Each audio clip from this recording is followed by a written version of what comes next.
My name is Nealy and I run a lifestyle brand called The Flexible Chef. I wrote a best-selling cookbook called Food You Want for the Life You Crave. I've been married for 22 years. I have 4 kids, and my family is one of the most important things in my life. I've been a yoga teacher for about 16 years. Flexibility to me is really about bending without breaking. It's actually the definition of flexibility in the dictionary if you look it up. And it's really just about not breaking when life throws you curveballs. How to deal with plans that change during the day that you have to pivot to a plan B and be okay with that.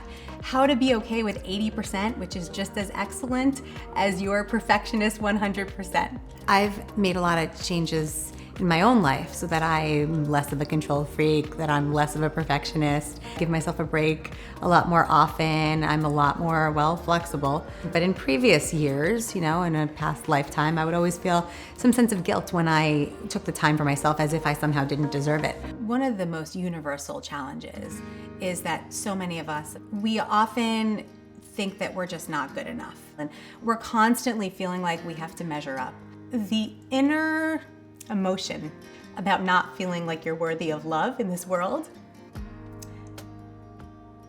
there's a humanity and a rawness to it that's okay.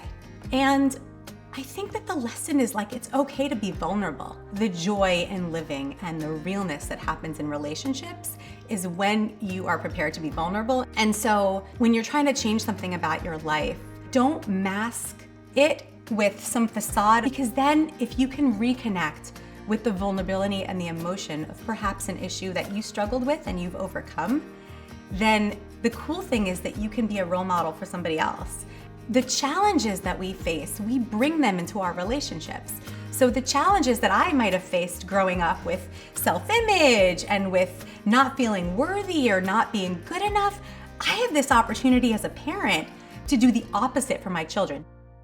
I have 4 kids, and one of the most enlightening things about raising them, or for any mom raising their children, is they always keep you in check.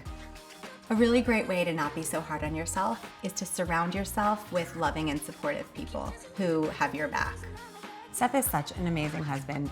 He supports every crazy idea that I've had over the years, and trust me, I've had crazy ideas, and it's every single time it's whatever I can do to support you. I guess my flexibility journey started on a rooftop at a restaurant in Hong Kong, and I had just started a serious yoga practice, and I told Seth that I had this exciting idea. I'd love to be a yoga teacher one day. I had a 3-month-old at home, so it wasn't really practical. Maybe he was 6 months old by then. We were like, well, you should go. And I'm like, wait, I can't. I have kids at home. What are you talking about? He's like, go to India and follow your passions and go be a yoga teacher. And so I did. She's been super supportive. If I want to go run up a mountain, go run up a mountain, right? If she wants to go to LA and to go film something, great, go ahead and get, do it. I think also that brings up a point, which is the more you give in a relationship, the more you get. Meaning, if you look to get something out of it, or if you look to receive, you're not going to receive. So I give and you get, and then you give and I get, and then we both win. You got it. Date night, doing things for each other, surprising each other in all ways. I wake up with a passion to create change in the world and in my life and help my kids, throughout their day. This show is so meaningful and powerful for me because I get to come into a stranger's home and help them wake up with purpose the next day. And if all we do is identify one pain point or the biggest challenge that they're currently facing, and we can help them come a little closer to center, then I feel like my life's mission has been accomplished. What's occurred to me is the power of the work that we've been doing with these families. Because most experts or most disciplines are very linear. I'm awed that by combining both the coaching element / the analytical side of things, combining that with actual skills in the kitchen, with organization, with scheduling, and then in certain situations, deciding that the best thing to do is actually have people experience in their bodies what they've just discovered, either on paper or on the laptop or in their minds in a conversation, that the transformation can happen so much more quickly. I feel like I'm living my life on purpose. And gosh, I'm gonna cry. I actually think about this every day. how am I living a life that matters?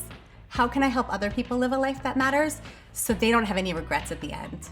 You know, it's about empowering people and empowering myself to utilize the tools that we were given, the gifts, let's say, that God has given us, to better achieve whatever we want to achieve in our lives is really the journey.